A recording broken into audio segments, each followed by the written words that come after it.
Hey Jerry.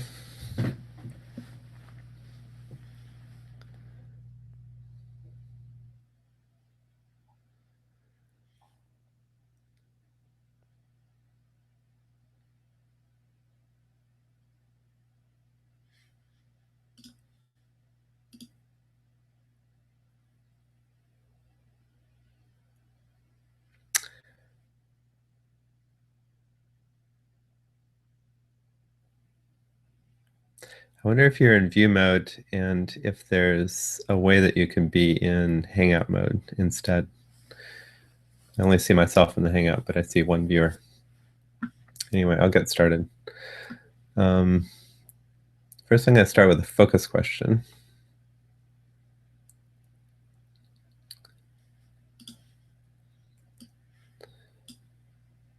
And I'm going to try a rectangle instead of a text box because it comes with a border already.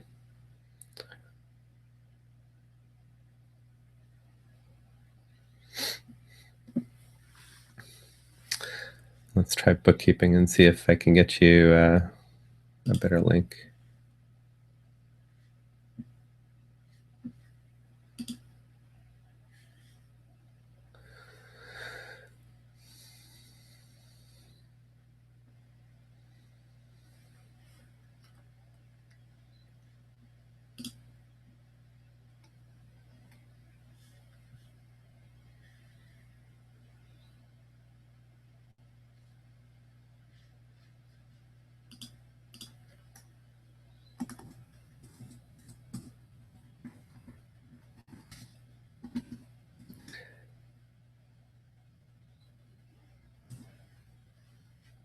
Um,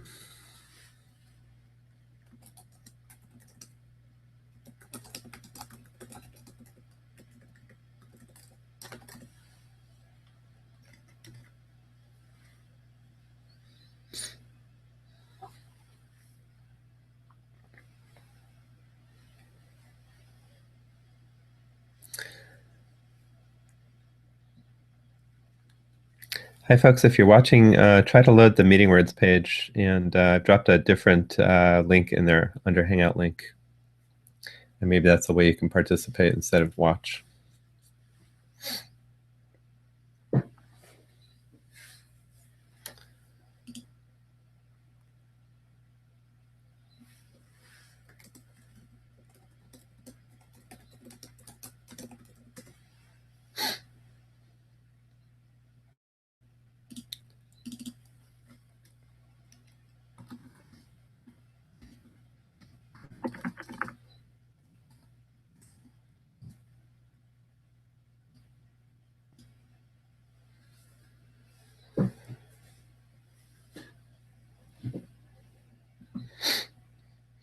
And the process I'm following, if you look at the fourth link on the meeting words page up there, where it says CMAP IHMC, constructing a concept map, that's kind of the baby steps to get a concept map going.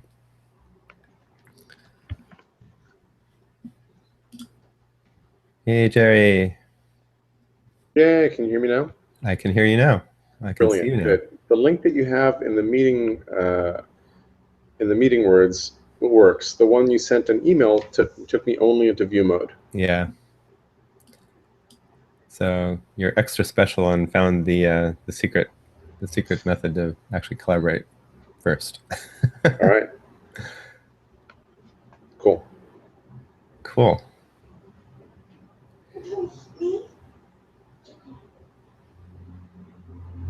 Okay, so this is my focus question. What did we talk about? And then the next thing I want to do is uh, maybe there's a little bit more I want to do. There's also, let me make another text box about goals.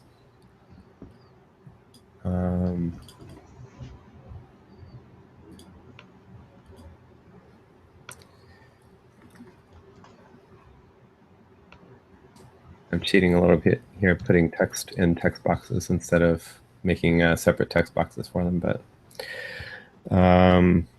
so cover all the messages, get the main points.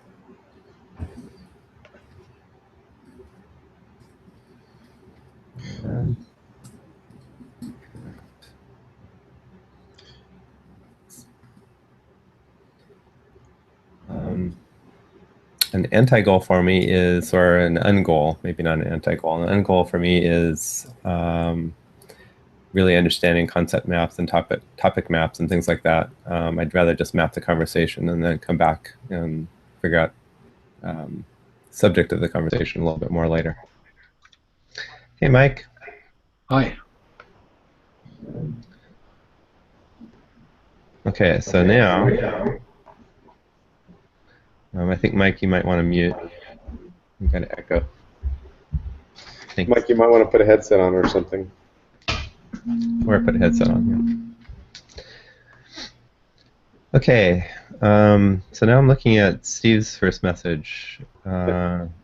Pete, is there a direct link into the draw.io that you're drawing that you can share? Oh, sorry. So we can collaborate with you just by looking at it? Because as I'm looking at it in your shared screen in the Hangout, the text is small enough that I can't actually read what you're writing. Try. I'm in the Slack channel, so. Yeah, I've got a bunch of windows on 2 computers, and. Oh, sure. So try which? Try the second link down on the meeting words, drive.google.com.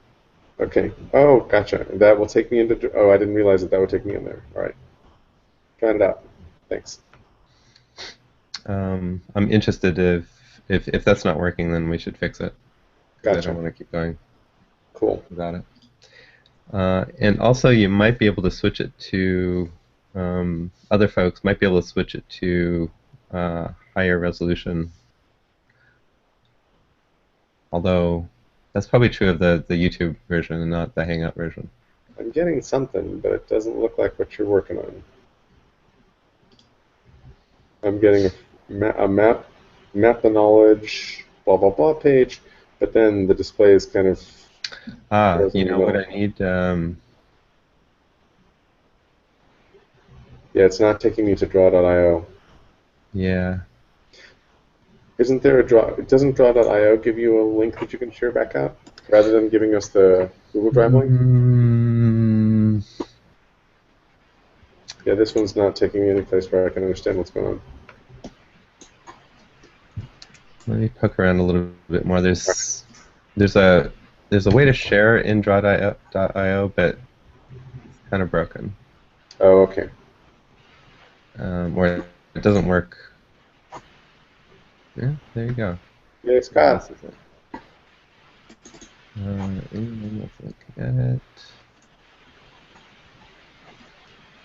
Cool. So now let me try to get that over to the meeting words. Excellent.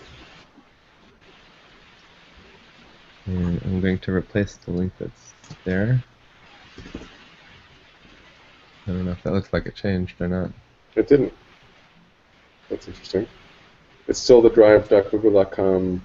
Okay. I think it would still be a drive.google.com one, but let me try this again. Fascinating. Yeah. Howdy. Howdy, Scott.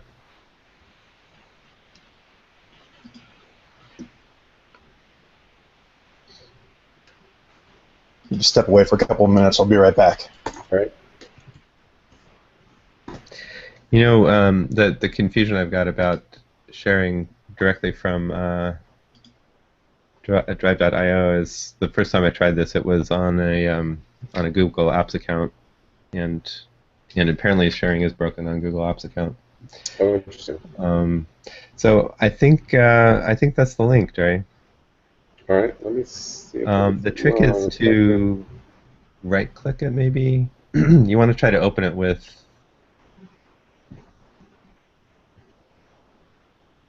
You want to try opening it with Drive.io. So I want to get into Drive.io first. Is that it? Yeah, because it's not working.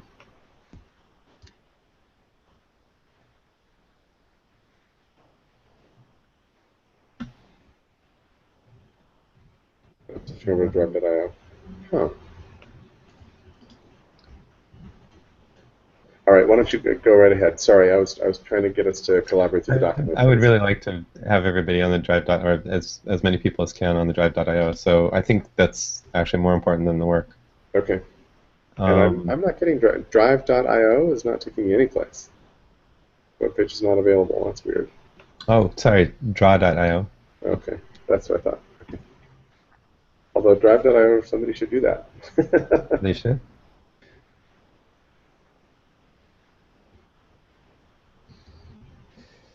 All right, flowchart maker. Great.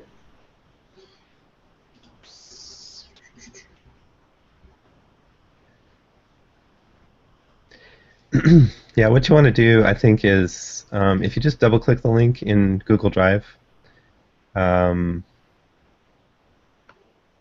I want to save diagrams to Google Drive, right? Good. That was my. Yep. Okay. It's cranking me into it. Sorry. Awesome. Other folks were trying to get the draw.io document open in your Google Drive. This is optional, but it would be more fun for you. Yeah. Yeah, what you want to do, I think, is if you just double-click the link in Google Drive. So I want to save diagrams to Google Drive. Right. Good. That was my. Yeah. Okay. It's good. Sorry. Awesome. So Pete, when I got into draw.io and I authorized it to look at my Google Drive, it automatically showed me yours, and I'm now in. You're in so the I didn't have to use the link that you put in the chat. Awesome. I don't even know how that works. I don't either. But now I'm looking at Map the Knowledge and I'm staring at what you're creating. So that's I'm in. Help anybody else get in if you want. But the key is to go. I would say let's cut out those two links from the meeting words, and say, hey, go to draw.io, authorize Google Drive, and we'll get you in. I think it's doing that because you already clicked on those links. Oh, gotcha. Okay. We can kill one of them. Because otherwise I wouldn't know where to go. Yeah. If you have that link, if you have that file in your Google Drive, like if you go to Google Drive, there's actually two ways to open it. One of them is you double click on it and it says, it previews it. It shows it in HTML view or something. Okay. If you right click on it. Oh man, awesome. Yeah, awesome. If you right click on it, it says open with, and then you can open it with Draw. Okay. So, anybody else? Somebody else is joining. Good. Yeah, we've got keep going. People. Okay, this focus question, what did we talk about? And this is kind of expanding our goals here. So now I'm going to look at Steve's first message, and I'm a little bit. Well, he's got two things here. He's got kind of the explanation of it. Clear and distinct ideas exist. Each clear and distinct idea is inherently unique and exists apart from any specific expression of it. Clear and distinct ideas can be identified in multiple ways. I think this is fairly complex for me to think about in concept map terms, but I'm going to go for it. I think that's where I want to start, instead of the thing right below that, which is the idea of topic mapping is to reify each clear and distinct idea, etc. So let me try that first. Oops, I didn't want that. I'm still new at Draw.io 2. I've used it a little bit. I haven't really used it for concept mapping. I'm used to using Scapel, but I'm weaning myself off Scapel, so we'll see. So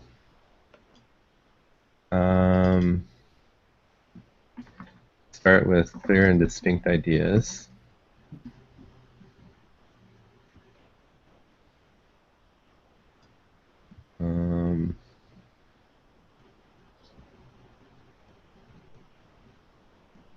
The problem here is he's got lots of adjectives and not lots of nouns.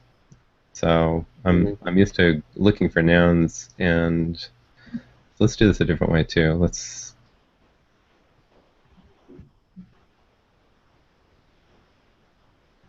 me try a different one, which should I guess the other thing I should do, let me zoom this a lot more. Hey, Jared.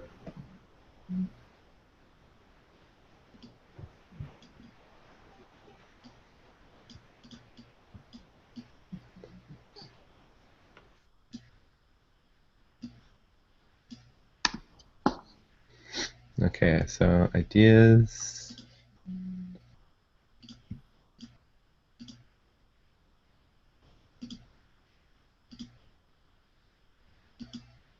Yay.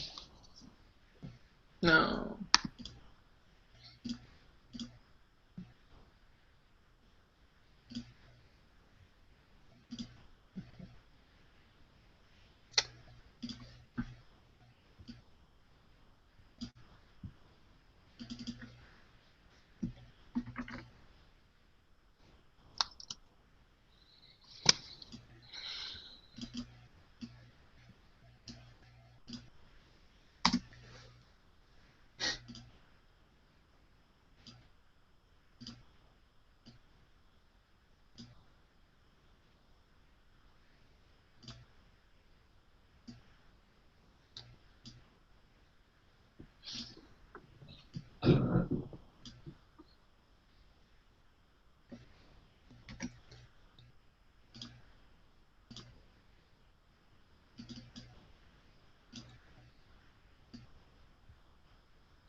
Okay, so ideas are clear and ideas are distinct might be a better way to say it. So let's try that.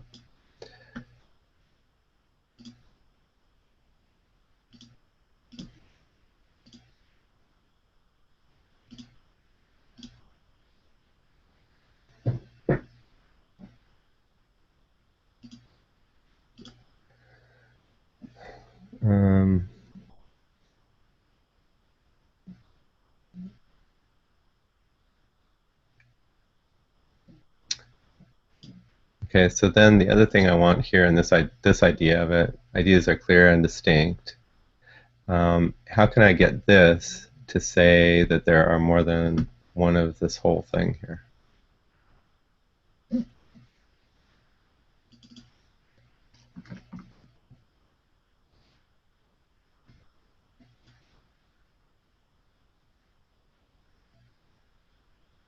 Ideas are clear, ideas are distinct.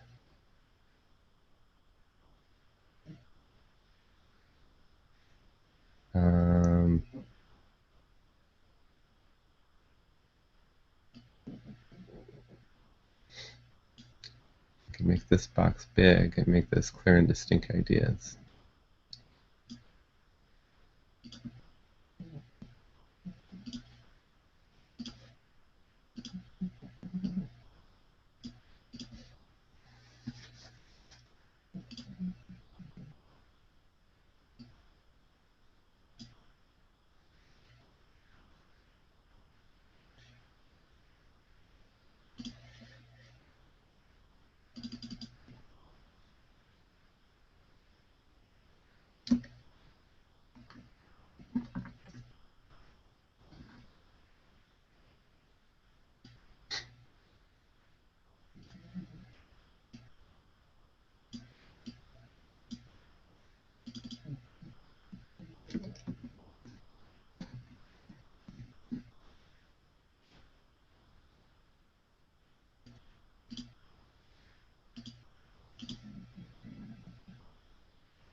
I'm going to try to make more than one page here, because I don't need this stuff junking up my main page. Yep.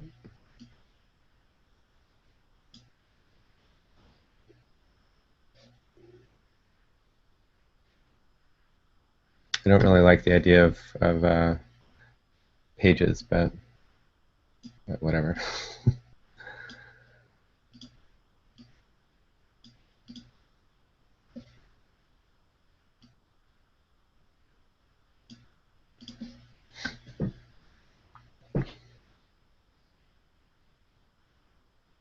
I don't like the way this is nested either, but c'est la vie. I don't really like the idea of pages, but whatever.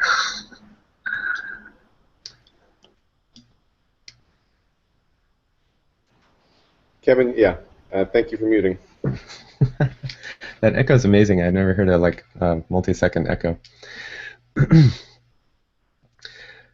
I think that was because he was previously watching the stream, not Yeah. being in the Hangout, so there's quite a delay until it gets there. Yeah. Yeah. The wonders of scalability, which I appreciate actually.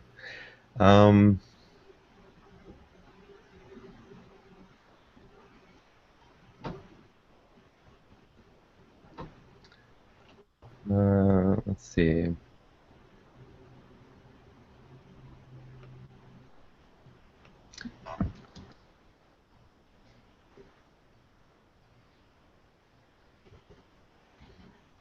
Okay, so then he says something else here, which is a clear and distinct idea is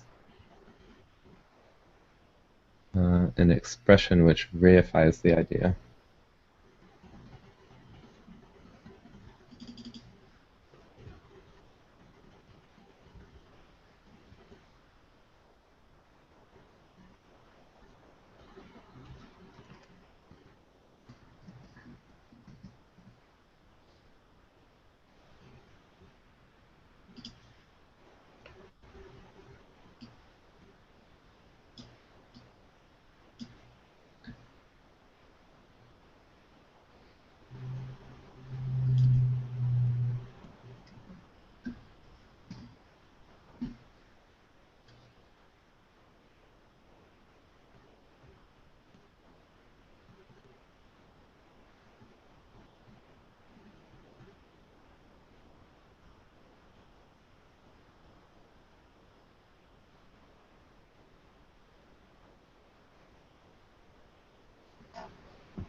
Okay, so this kind of feels like it's going somewhere, but I'm starting to see the nouns maybe, expressions, ideas,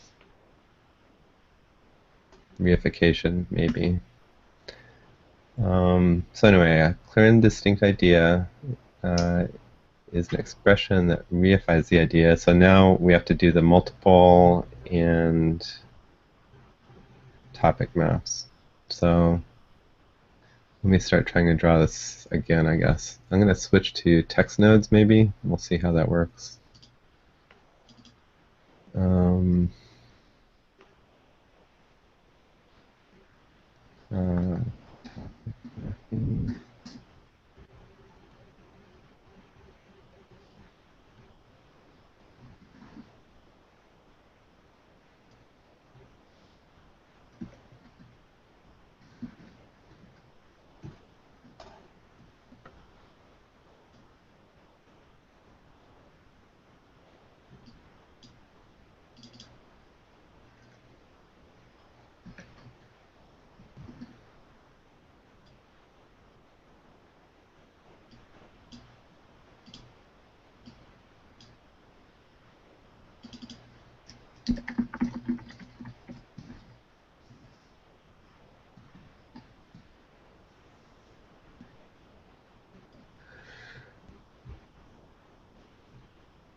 Okay, so the problem with text nodes is they don't have connection handles on them. So let me re-implement these in boxes.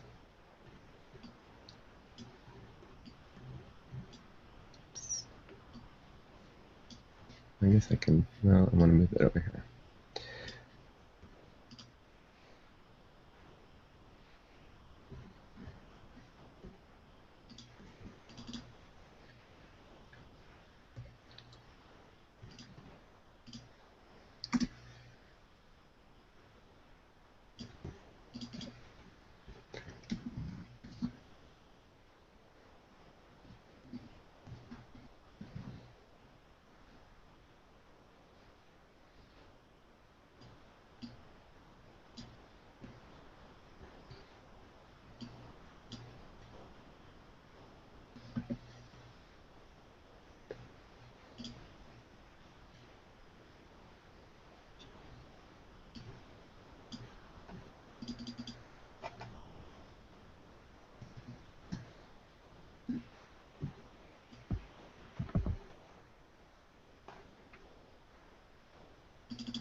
Okay. Clear an idea is an expression. Expressions come in.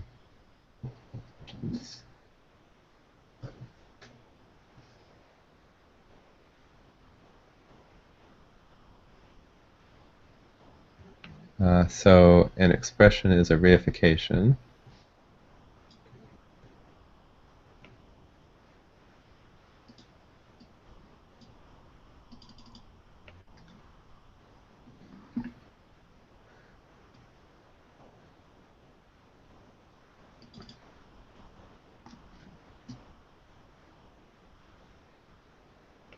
And I'm going to delete all these.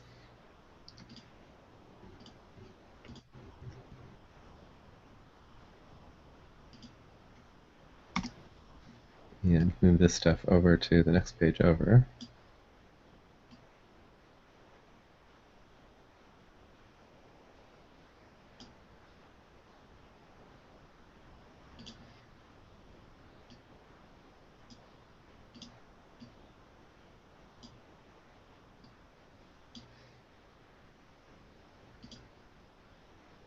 Yeah, I think I got this wrong. I think a clear and distinct idea is a reification. How's that? Is that okay?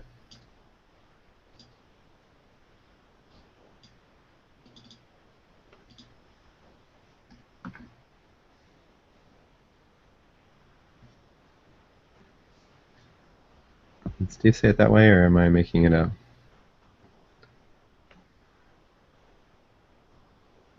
Yeah, each expression reifies the idea.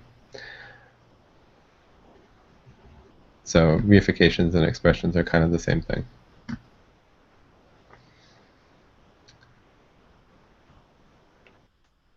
So then, I'm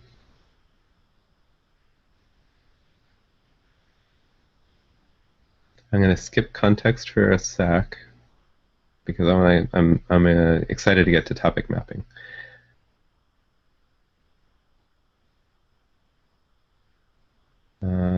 Topic maps merge multiple expressions.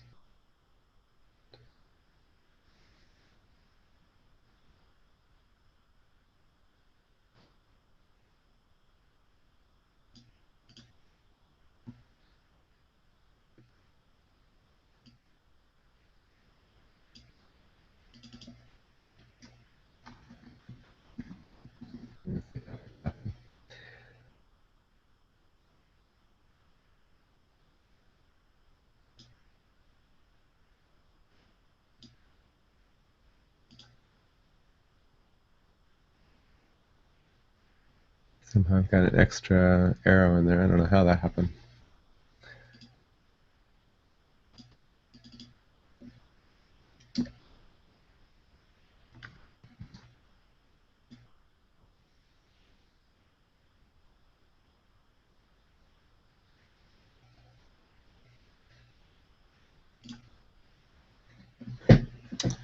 Okay. I don't know if I love that, but it's a thing. Does anybody want to love it or hate it?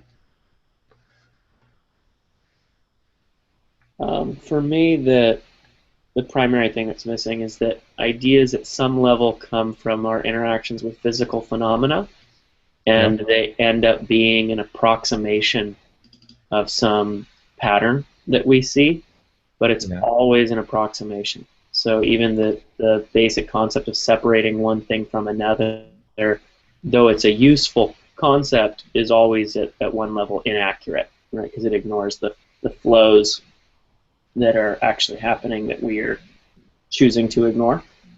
So it's really useful, but the clear and distinct idea at some level is masking a lot of that truth in my mind.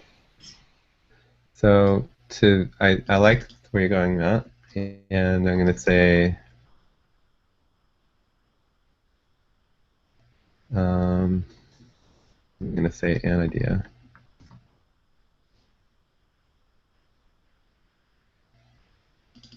You said something like represents or is an outcome of It's a some interaction level of with. perspective. It's I a like perspective on what's happening. I like Usually the deriving thing. from our experience. Yeah, experience with physical. I like the physical thing. Yeah, physical phenomena. So I had a good conversation with Arthur Brock the other day, and we were talking about not the mapping stuff, but we were talking about some similar concepts. And one example that I gave was, we treat this glass as a thing, and it's really useful to treat it as a thing. And we could say, hey, there's one glass. And you could also say, there's two glasses, et cetera, et cetera. But even that is, though it's at one level true, at another level it's a lie. Treating it as a separate thing starts to ignore all the heat flows from it. It ignores other sort of minor flows of material, matter, atoms, et cetera, into and out of this thing. So it's a coherence layer, but and it's useful because it removes some of the complexity of what this thing is and how it interacts with the world around it. It is even calling this one is at some level an approximation.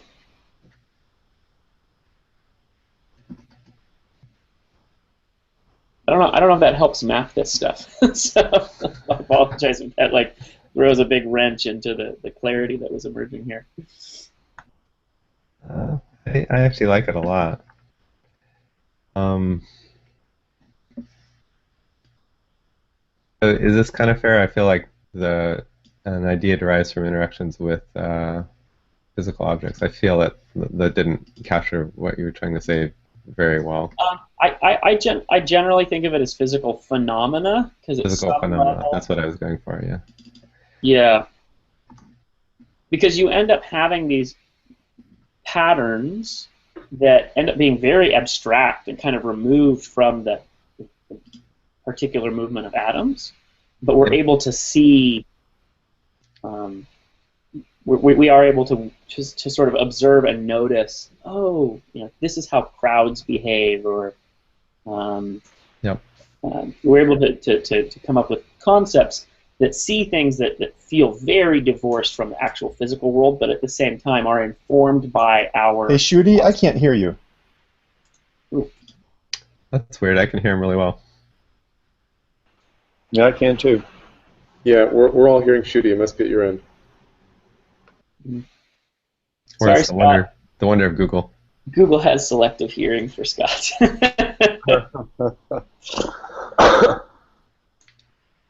I still can't, but I haven't heard anything for a while.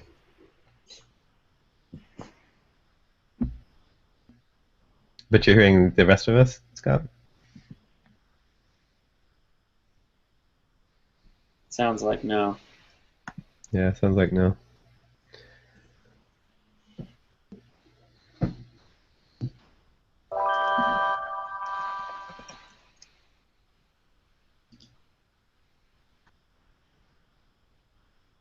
Are we tied to maps wanting to do something or use the maps for something? I'm trying to relate to this, and I'm having difficulty with the level of abstraction. Maybe it was your spirit I was kind of feeling in the back of my in my stomach, I think. So my guess, Kevin, is this kind of looks like paint drying very, very slowly. And I think that's partly an artifact of the technology. There's I'm stumbling a fair bit on drawing stuff because there's different ways of selecting things in Draw.io. So I'm always like picking 3 of them, and it's the last one that's working. Another thing that's going on is we're in a very small part of the whole discussion. We haven't even really gotten through Steve's first email. But I think that's I'm not. I will. Go ahead. I will say that sort of that area that we just dove into, for me, basically means attempts to create unified bodies of knowledge can be very useful for some of the reasons that were mentioned in that string about creating a shared understanding amongst a particular community. But attempts to create a universal body of knowledge are not useful. Though you can create systems that enable there to be islands of shared understanding, right? And ways to bridge between those. And I think that that's a lot of the work that Arthur Brock is doing and that I'm trying to work on as well.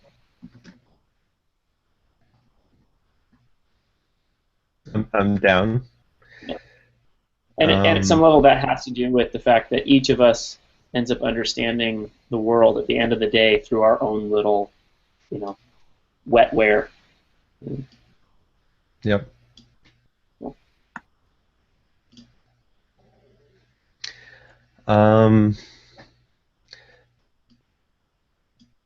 So another thing going on is that I'm doing a really poor job at driving us towards the goal, which was, or at least the goal that I stated at the beginning, which was to cover the discussion. So we're not covering the discussion very well yet.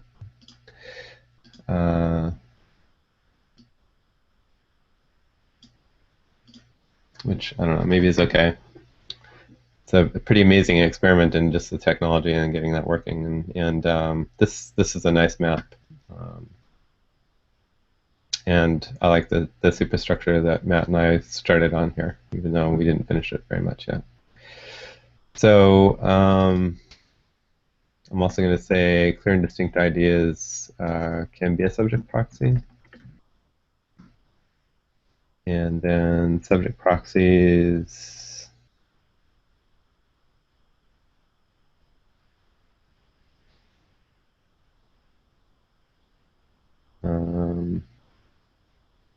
I feel like this is cheating, like this is just making an obvious connection for the sake of making an obvious connection, but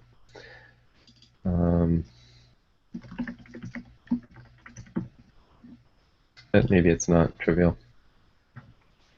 What are we meaning by subject proxies?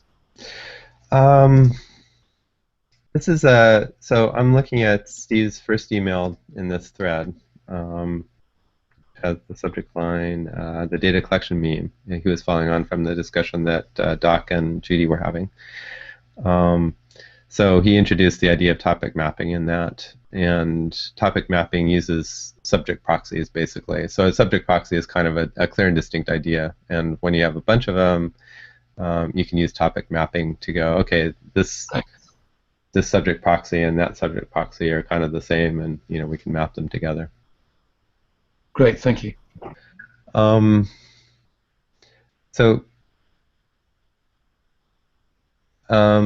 Matt, how does that mapping relate to your universal expression? So essentially what Steve is doing with topic mapping is taking a bunch of expressions and mapping them together so that you can say these look the same. Is that the same or different from a universal? It's useful, but that's You think it's even cheating? that claim that these look the same is a claim, right? And it's a claim that will be shared by particular observers, but may not be shared universally. Yeah. So at the end of the day, I mean, the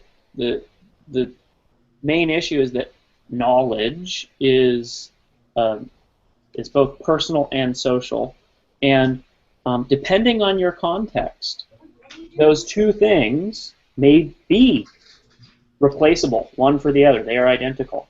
But in a different context, you may be able to see, a distinction between them. You're looking at them from another perspective, and they seem very different to you. You are not able to treat them as just one and the same. So that issue of perspective ends up, for me, is the thing that makes it so this can't be a completely universal thing.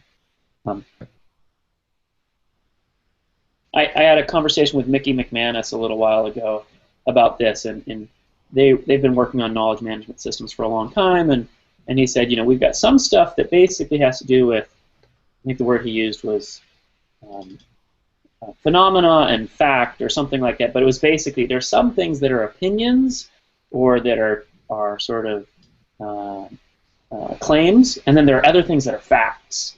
And I kind of called him on it and said, nah, if that's the foundation that you're building that system from, you're kind of screwing yourself from the start, because there are no facts that will be that will be universal and never questionable.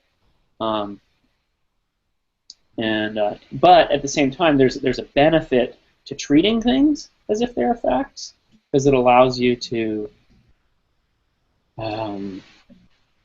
it's a heuristic, right? It's a really useful heuristic to go, yeah, we're all assuming that these things are the same. And so within a community, you can subscribe to some shared assumptions, right? But if you also maintain the ability to drill into and question those assumptions, that's the way that you end up getting kind of the best of both worlds. But what that does is that breaks the ability for there to be a single knowledge graph that is universal and that doesn't change, basically.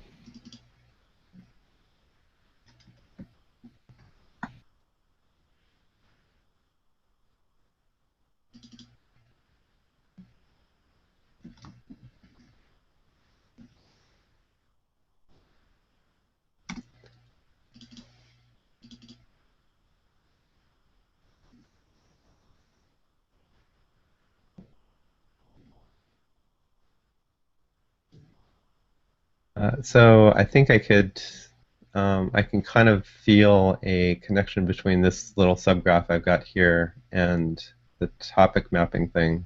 I feel like we could make a connection there, but not in the time allotted.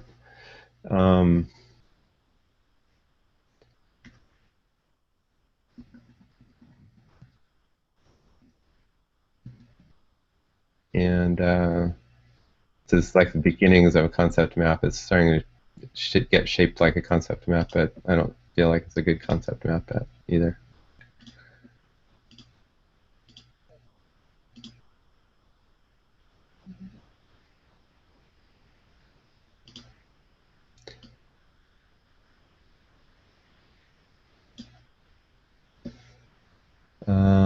I hate to drag this away from the other map, but I think I'm going to. I'm going to put it on another page.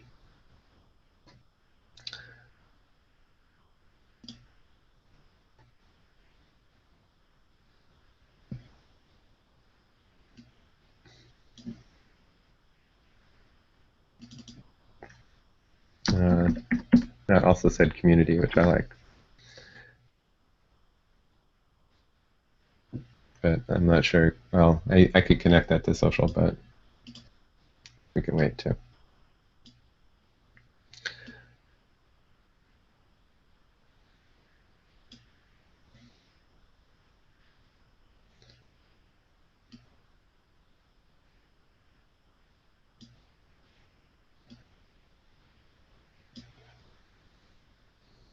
Okay, so I like this map. It's I don't know that it's perfect, but it's kind of cute and kind of right.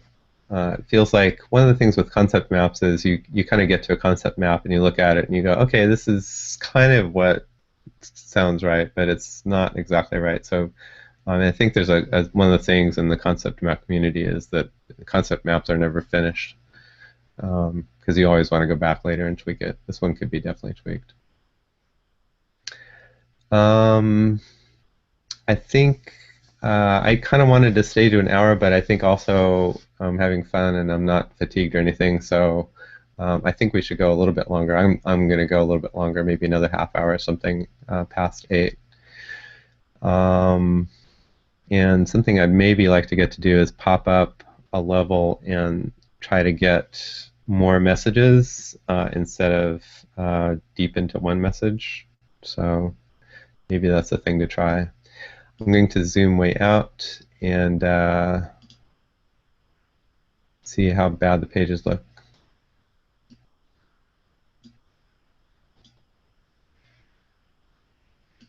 And where we might start another page.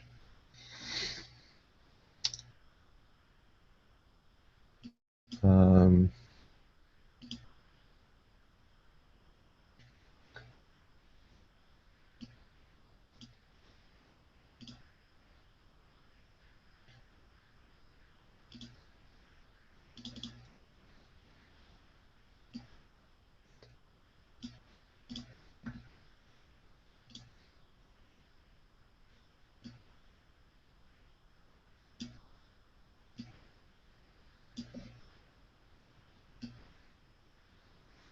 okay, I'm going to start on this page down here.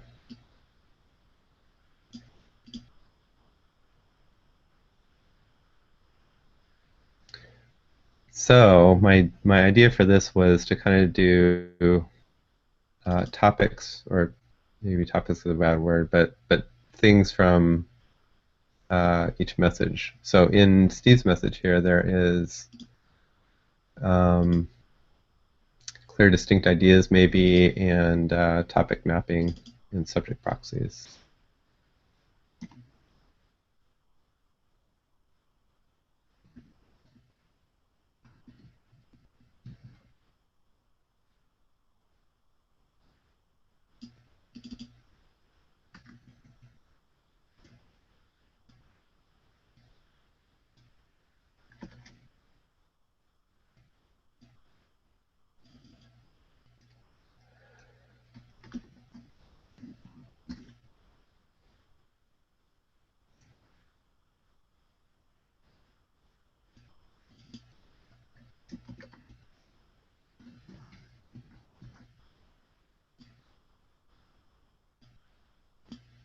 And now, just with those, it's really tempting to kind of recapitulate the connecting lines, the verbs from my other map, but I think that would slow us down, so I'm not going to do that. So let's go to another message.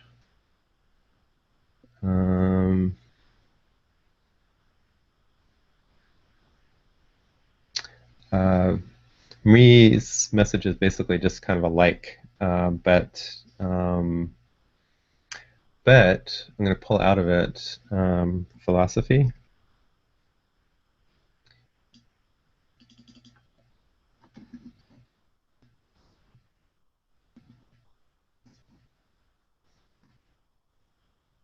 And brain candy.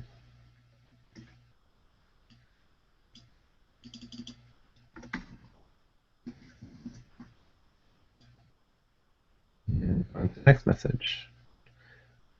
A story about topic mapping from Kevin.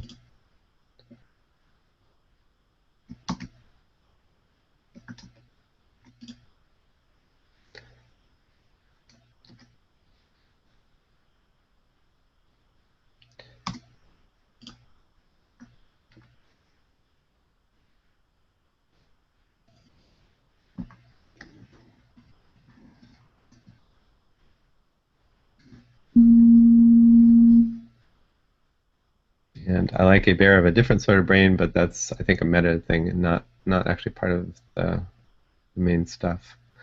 Okay.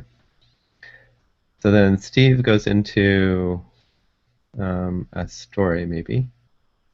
The IRS tax map. That's cool.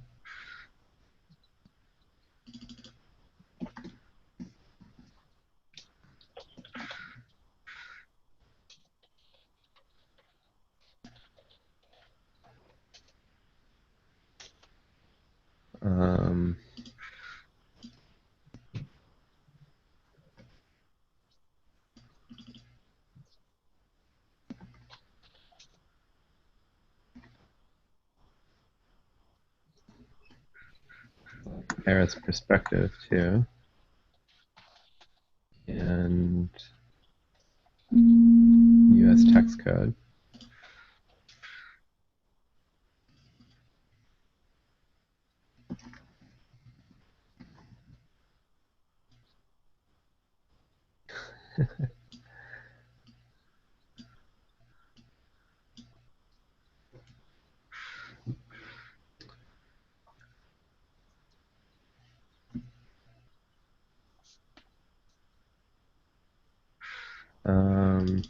Cool heads might or might not be important, so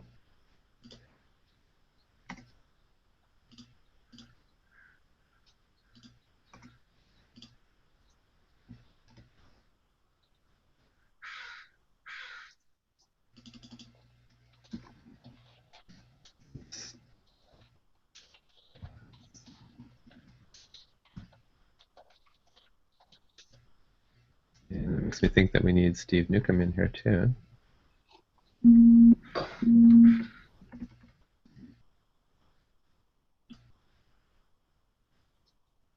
I like the crows, Nancy, and I can't hear the airplanes. The airplanes took a pause, but boy, they woke me up really early this morning.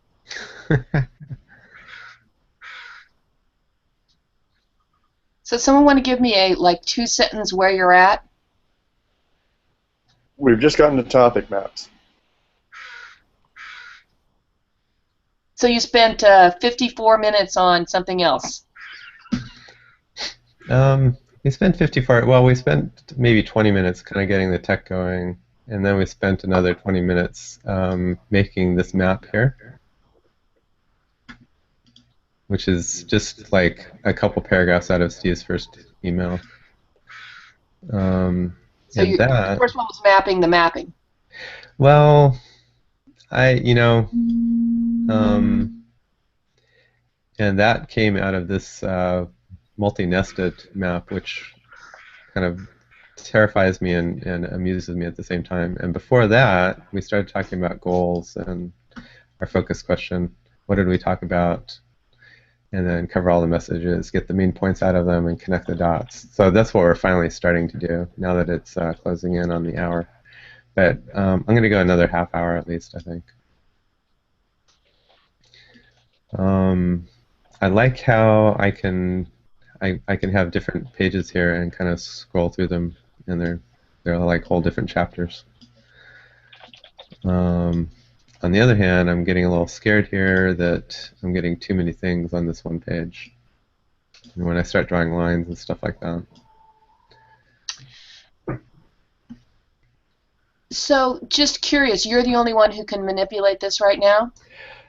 No, there's 3 other people logged into it right now, and okay. They could be manipulating it too. Although it's clumsy enough, me stumbling around doing what I'm doing, that somebody else doing stuff would probably make things really bad. On the other hand, with the multiple pages, you could have people working on different pages just fine, I think. Yeah. Or maybe doing like, I'm not typing enough to do typo correction and stuff like that, but. How do we address or show the stuff that I thought I was understanding in topic maps where you could agree there are different meanings for the same word and sort of see the overlays and things?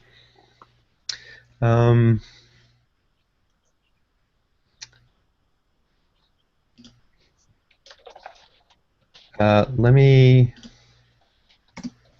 stop what I was doing and try to address that question over here on this page real quick, Kevin. So you said different meanings. Yeah, it was not a dogmatic black and white fact that you could have multiple meanings for the same word and people could agree that's a meaning and that's a meaning, and they could interact with each other in your heads, or you could say this is my meaning and this is your meaning, and you didn't have to come to agreement. That's what I thought I understood inside what Steve was doing.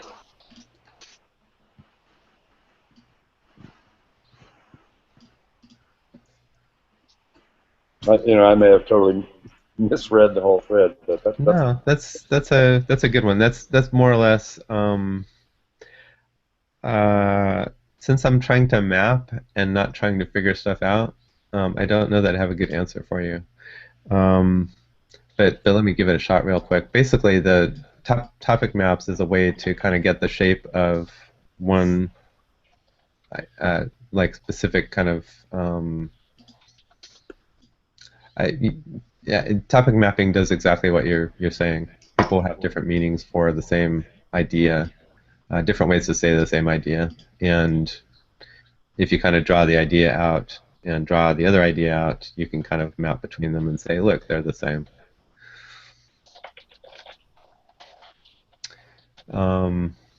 So I think you have the right idea there. Oh, that's good. So what I'm trying to do is something a little bit different than figuring out what the meaning is, even the meaning of topic mapping. kind of. What I'm trying to do is figure out all the things that we talked about and then start to put together how they're connected. And I'm going through it in kind of a painful way. I'm going through it very, very stupidly, writing down things that I see in the messages and then figuring that we could draw between them later. So right now it's not very much fun. Oh, that's no good. And process-wise, I thought about pre-doing a bunch of this, and then coming into this call with a bunch of things like this already done. But I thought that would be cheating and not the interesting part of it. So I just had an idea, and it may be a super stupid idea, and especially since I'm coming in, 50 minutes into the conversation, so kick me at any point. Mm-hmm. Is that I put in a link to a board thing. Yep. That just, suggested we used a Jerry convention, the kind of yellow, green, red cards, but instead of being conversational clues, they could be meaning-making clues. And then with a tool where people can create cards quickly, you can maybe get that messy first stage on the wall, and then have the conversation, because I can't even imagine you trying to have the meaning making and the mapping at the same time. Yeah. With the technical overhead of Draw.io. Unless you're super good and you have a really fast computer. For me, the overhead of Draw.io, technical overhead of Draw.io, is similar to the overhead of BoardThing. Mm-hmm. BoardThing is a little bit, it's pretty cool, and there's some cool things you can do with it. Like I like typing makes a card. The reason I end up using Draw.io is because it's got a little bit more richness, and also it's got connecting lines, which BoardThing didn't have for a long time. Yeah, so they have it now, but I haven't tried it. Yeah. So the technical, the speed with which I can do Draw.io is, it's similar to, it's a little bit slower. It's maybe like half again as slow as a BoardThing, but then I've got a lot more richness I can draw on, and then the richness is something that I use pretty quickly. Okay. So it is maybe a clunky tool. The skill is important. Well, I think that's actually a really interesting question to me. How much skill you need to use a diagramming tool, because I know diagramming tools. It feels like a diagramming tool is really easy to learn for me. Like 3 minutes with here's how to do it in diagramming tool, instead of BoardThing, which is 30 seconds. Here's how to do it. I think pretty much anybody with 3 minutes of practice on Draw.io would be good enough to do whatever. But I don't know that that's true. It may be that I've forgotten how much I know about diagramming tools. I don't know. So if we could put a pin in that one and save it for another time. I don't mean to make that sound as stupid as it did, but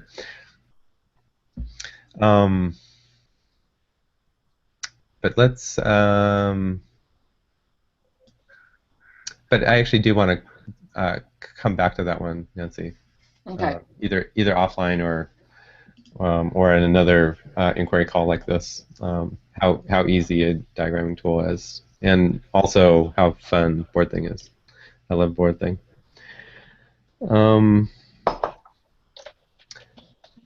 So let's keep going. I'm gonna keep throwing stuff up here, and theoretically, Nancy, other people could be throwing stuff up here too. We could also go back. I just kind of dove into this without explaining any of the convention stuff around Draw.io or some of the tricks I'm using. So if to rewind and go through a minute of kind of setting ground rules about how to use Draw.io and how to collaborate together on it would have helped a lot in getting it done. But but we're kind of still. I'm kind of stumbling through how to do it and what we're doing at the same time, which I like. I'm smiling. And which I also understand is not a lot of fun for most people. So I'm going to pick out a couple things from the next message that Kevin's got. So we already had Kevin asked for a story about topic mapping, and then he says a story about how and why it works, why and how it works to make things clear when things are complex. So I like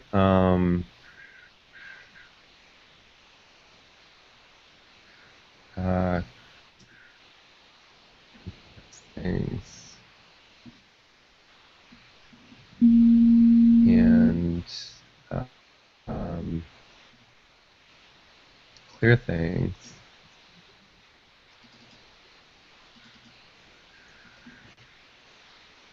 And make clear.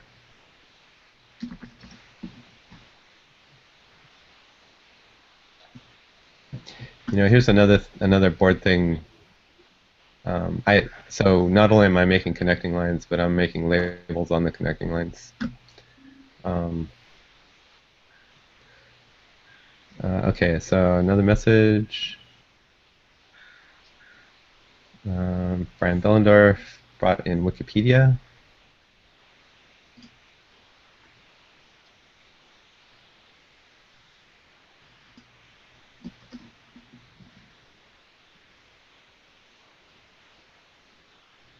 And maybe crowdsourced or crowdsourcing.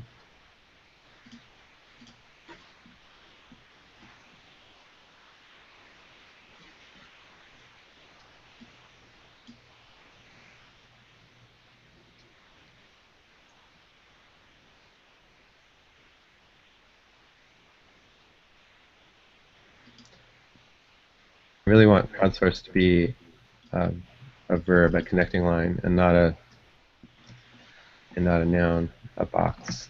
But I don't have a box to connect it with yet, so I guess I'm going to do this.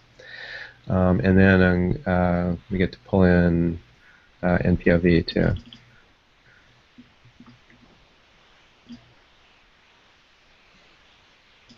I'm going to cheat because I've read the thread, and I'm also going to put APOV and MPOV.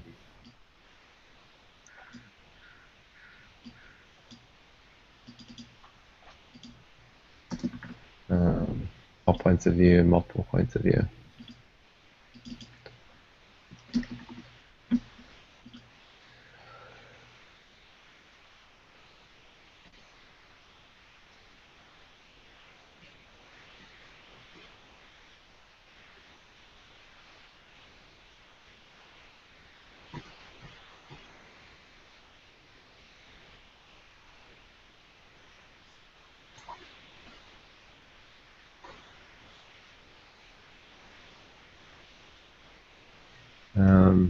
I don't know how well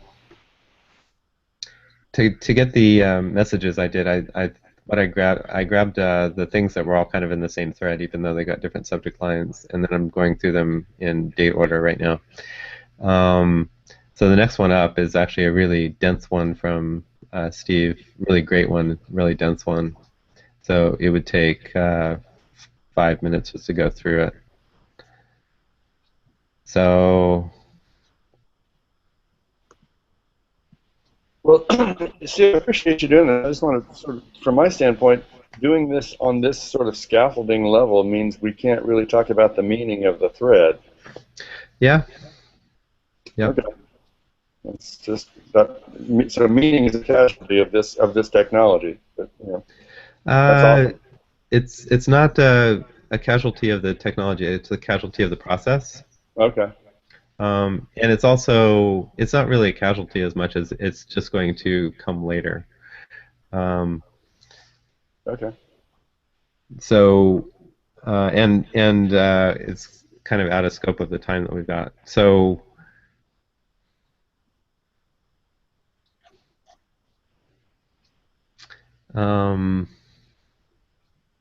so to do this right, we would take 6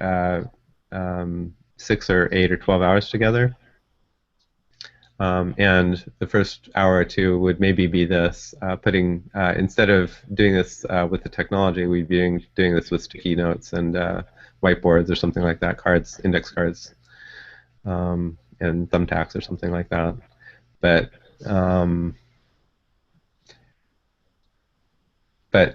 at some point, we would have a bunch of well, I guess, so the beauty of this, even though it's painful right now, is that the beauty of pulling out all the little details and then starting to map them, going depth first, basically, is that we won't miss stuff. And I think we're actually going to grab some stuff that might not be super important. But sometimes it's the little things that I think get missed in a let's jump into the meaning of stuff. So I like to go depth first and find out kind of what what are all the little things that we're talking about, and then start to assemble that into a map of the meaning. You can do it the other way around. You can start top down. You can go, let's figure out what the meaning is, but then it's pretty easy for people to get distracted and miss some depth. So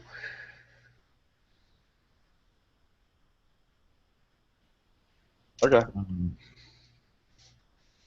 So maybe this is a good illustration, Kevin, of kind of the complexity of mapping. I think to make a good map, you end up digging through a lot of little detail, and some of the detail you throw away, a lot of it you don't, and you make lots of connections, and it takes a long time, and it's slow and painful. So there isn't a good shortcut to meaning. With another 15 minutes, why don't we, since we got started, thanks for kicking us off, Kevin. Maybe let me set up my camera and be a person instead of a diagram.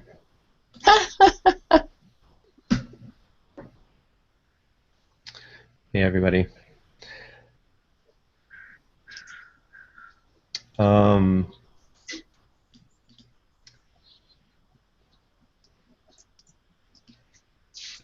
Let's do like 15 minutes debrief, and maybe the place to capture that is the meeting words, I guess. Is that okay for everybody? Does that work? Mm-hmm.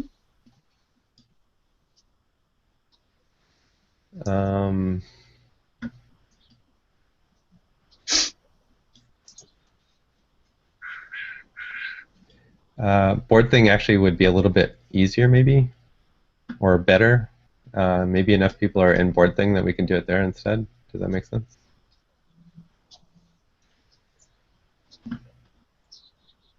Meeting words or board thing? You have everything in meeting words already, unless you're trying to organize the debrief. If you're trying to actually role model the mapping in the debrief process, I'd say board thing. If you're just simply going to debrief, I'd say meeting words. That's my latecomer 2 bits, which may be inappropriate. Other folks, what do you think? Meeting words or I'm not trying to. I'm trying to do an effective debrief, not model mapping anymore.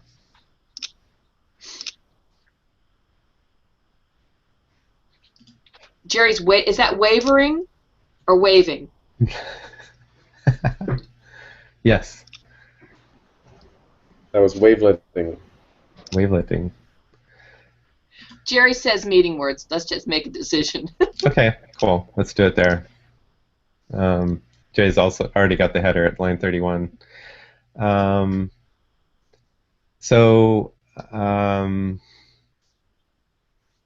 so everybody can type, of course. The thing that comes to my mind is top-down or bottom-up versus top-down.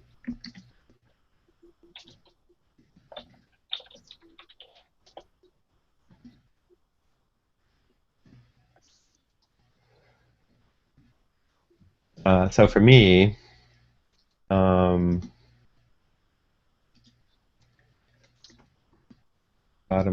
catches lots of little detail, useful for detailed mapping.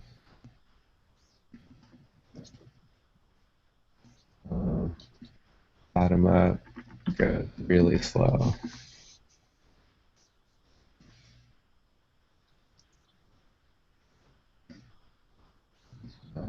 It's like meaning might be a casualty.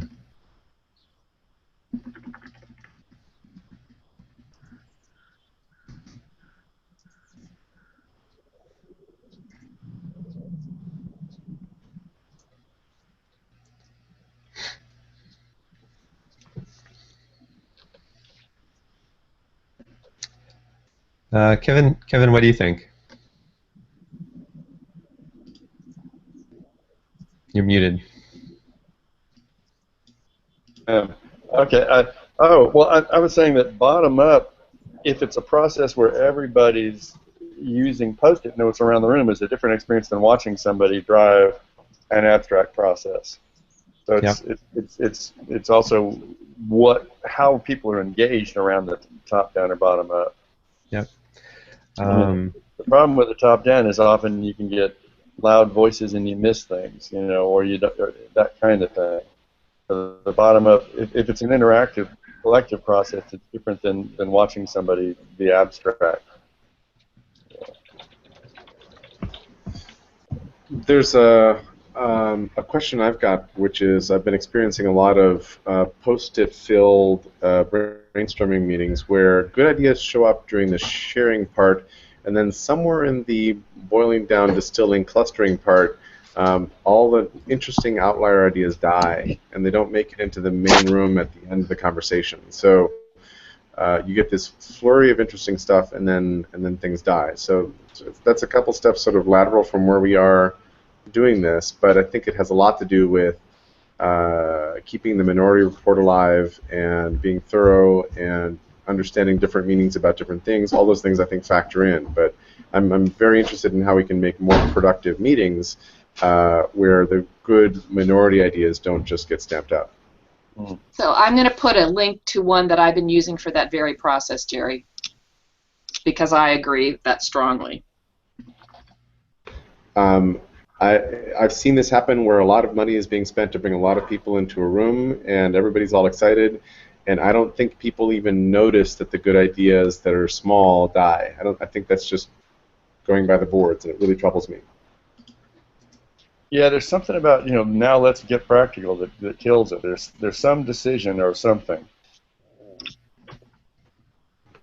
One way I see these things die a lot is that well-intentioned facilitators or even the leaders of small subgroups who are supposed to report back don't really get the full idea, or are in a hurry to cluster, or think that the clustering is going to improve things, and I've seen clustering used very powerfully, for example, by David Snowden, who does really interesting work.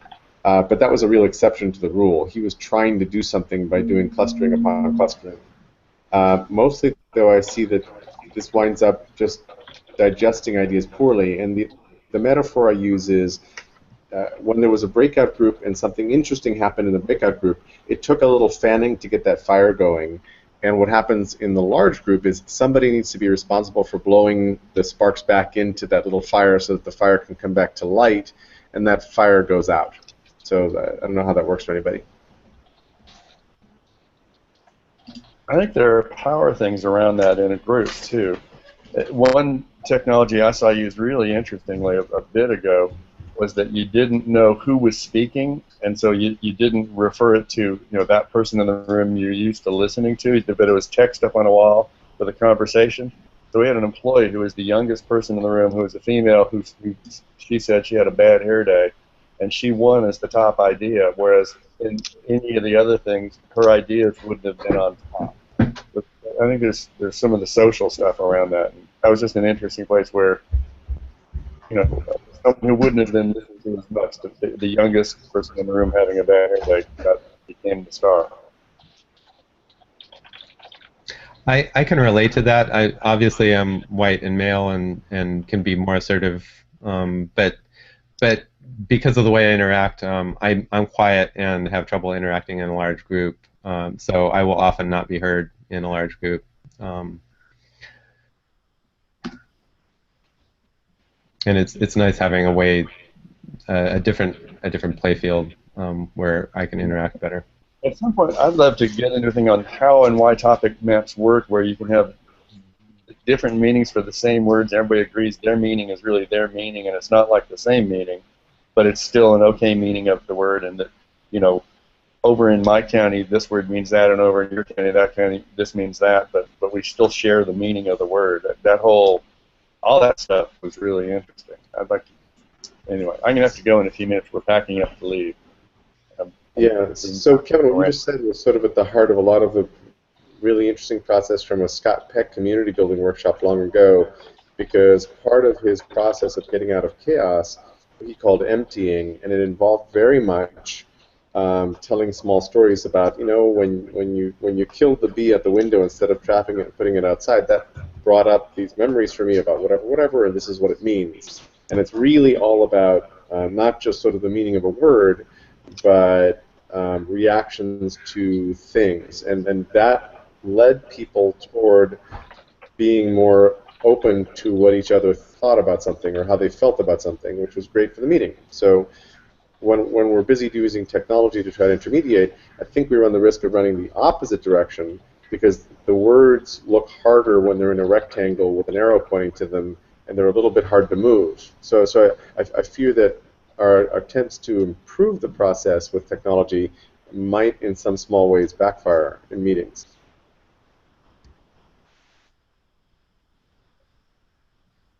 Well, on the allowing different meanings of the same words, on our thesis around SOCAP, our big conference, was that we weren't going to get in ditches about definitions and metrics, which everybody else was doing, and so they were keeping to have smaller and smaller groups who were the right people in the room who had the pure taxonomy, and we could create a space in between them, and so we were like 3 times bigger than the other ones, but they tried to have defined meanings of the words, because people could find the spaces in between, between the silos and between the pins and stuff, whereas the pure meanings are still really, really small. And they're more about getting the right people in the room rather than the valuable strangers. And so it's just it's tied to a social thing that's worked for us in our space. Because in our space of impact, everybody likes to fight about metrics and things and all kinds of silly definitions they want to fight about. But they really don't. They just feel like they should. That's why I resonated with topic maps.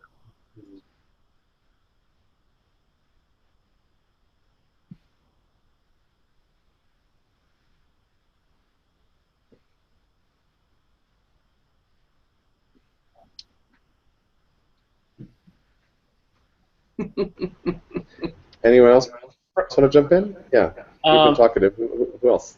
Go, Matt. I've been talkative. I can chat later. I have the opposite issue from Pete. I'd like to say I really appreciate y'all's participation, even though it was weird and maybe not particularly fun. It helped me a lot understand both that the tool set I think will do what I need it to do, and maybe what we need it to do, and that now I know I could go back and rewind and get us all started. I think better using the tools together instead of kind of single player mode like we did. So even though we were in single player mode most of the time,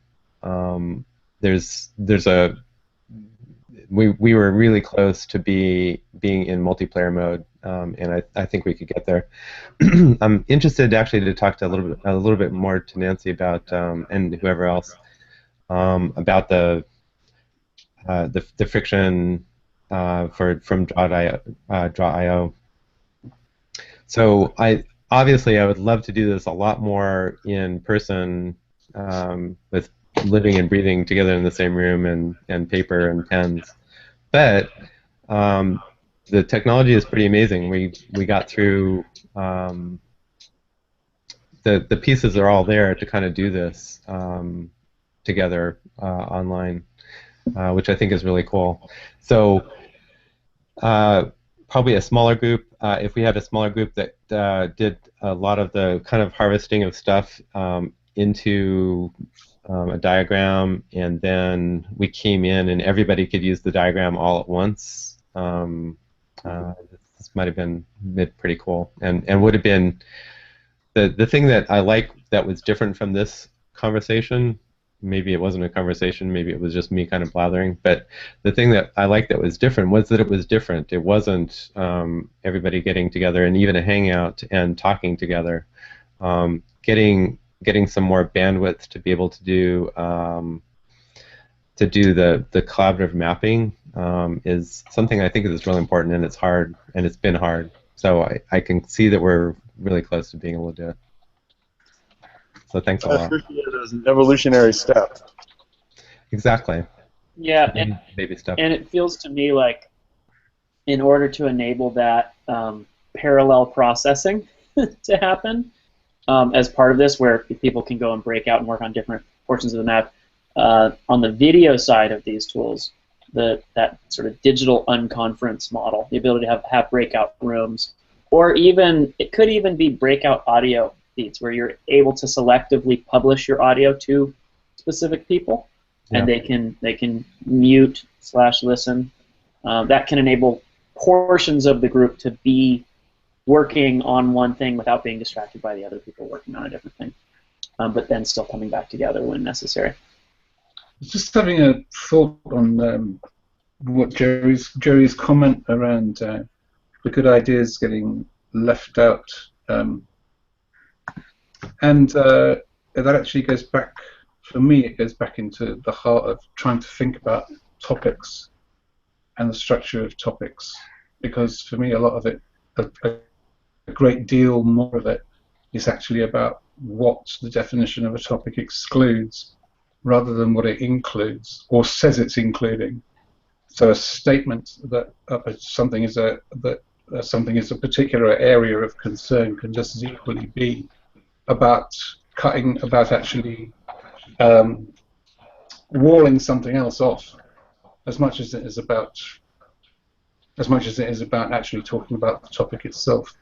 And I'm wondering if there isn't a case in this kind of mapping process for there to be some sort of designated space in the process for people to loop out and say, and actually consciously think about, hang on, we are excluding this, and this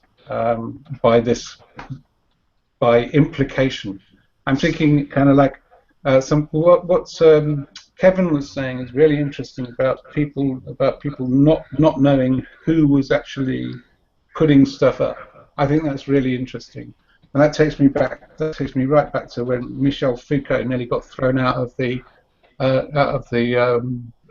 University of Paris or wherever it was for suggesting that all the names of the authors should be taken off the books in the library, so that nobody would know who'd written them, and the contents would just be valued on the basis of what was actually written in them.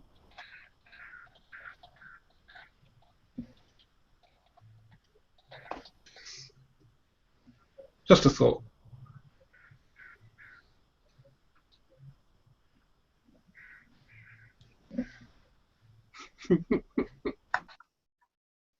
The only thing that comes to my mind there is that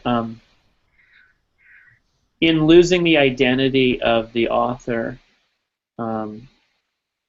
there is a loss in the meaning, because it breaks the conversation from the other places where that author had been speaking on similar or related topics. And Yeah. and the only other piece that I'll kind of touch on, which is kind of unrelated to that concept, is, you know, at the end of the day, if what we're doing has to do with definition, we are dealing with ideas in a way that separates them from other things. And I don't think that's, though I think that's a really useful tool, and it's wonderfully useful for helping us to come to some shared understanding. That's not how meaning really works. You know, meaning is associational, not definitional. And that's, I think that ends up being the source of all of this complication.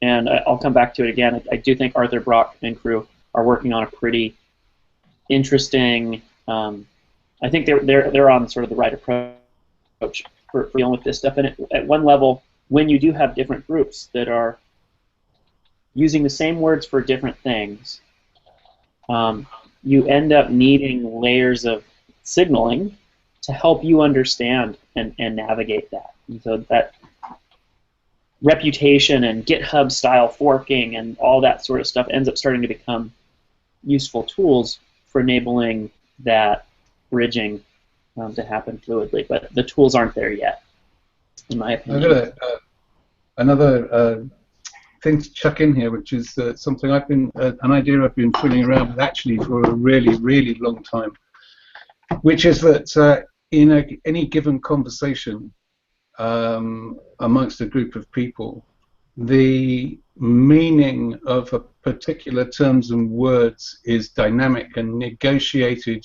during the conversation and becomes absolutely unique.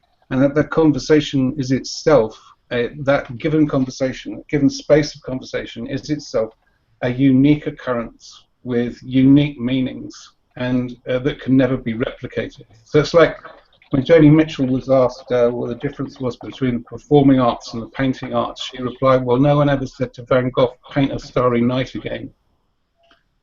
And I think that the point I'm making is that when we talk about topicality, we kind of, it seems to me that we kind of assume there to be some elongated history where we refer back to a whole pile of literature and books and other conversations and stuff that have happened as if they were some kind of archaeological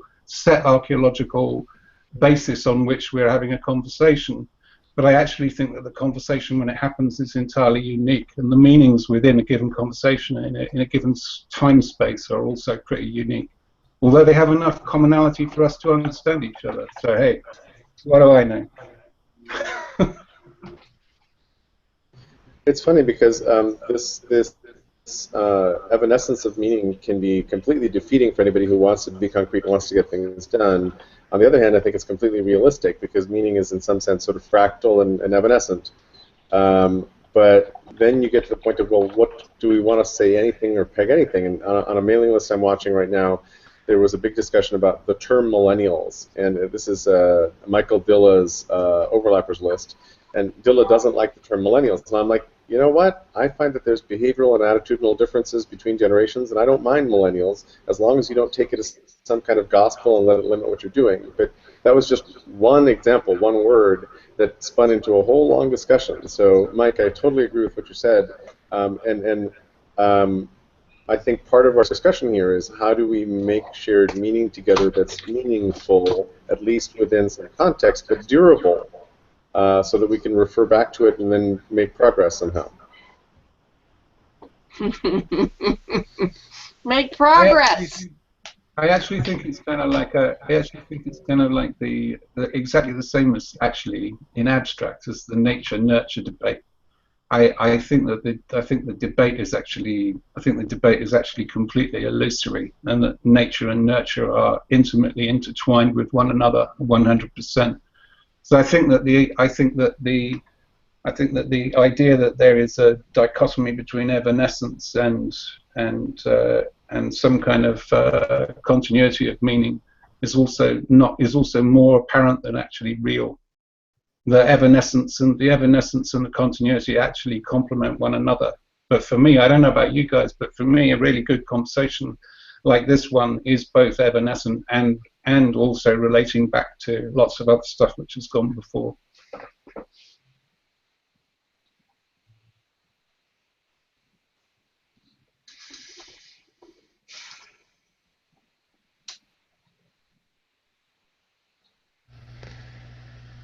What do you think, folks? Is it a good time to wrap? Can I ask Jared? Do you have any thoughts? Can you unmute yourself? No big thoughts. Just enjoying watching this, and definitely interested in this subject matter and trying to figure out better ways by which we can come to some basic mutable agreement on these sort of things. Because I think you can, like what Mike was saying, I think when you do have conversations with people and you're on the same page, you do reach a point where you're like, yep, that means that, at least in this moment. And I think if you could share those moments in a way that actually allowed people to agree or disagree or make their own version, that would obviously be phenomenal. So that's it. That's why we need a poetry. That's why we need a poetry of topics. Yeah. Scott, any last thoughts from you? I'm sure I'll be full of shareable thoughts in 2 hours. Nothing's really congealed right now that I think is quite worthy of pulling in.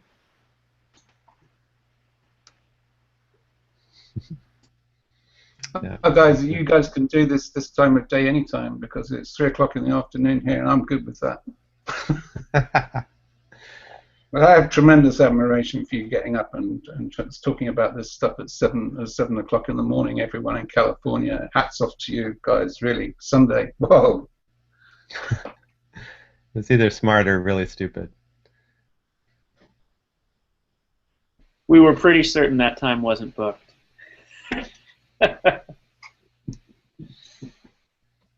Thanks, guys. No, just quick thanks thanks to Pete. everybody. It's been awesome. Setting this up and organizing it. Thanks a lot, Pete. Enjoyed it.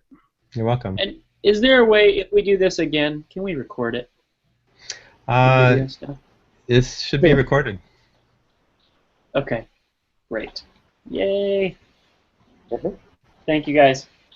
Yeah, thanks everybody. Cheers. Have a great day. Bye all. Thanks, Pete. Thanks, all. Oh, and Jerry, welcome to the Pacific Northwest. It's sweet. Thanks, Nancy. Ciao, ciao.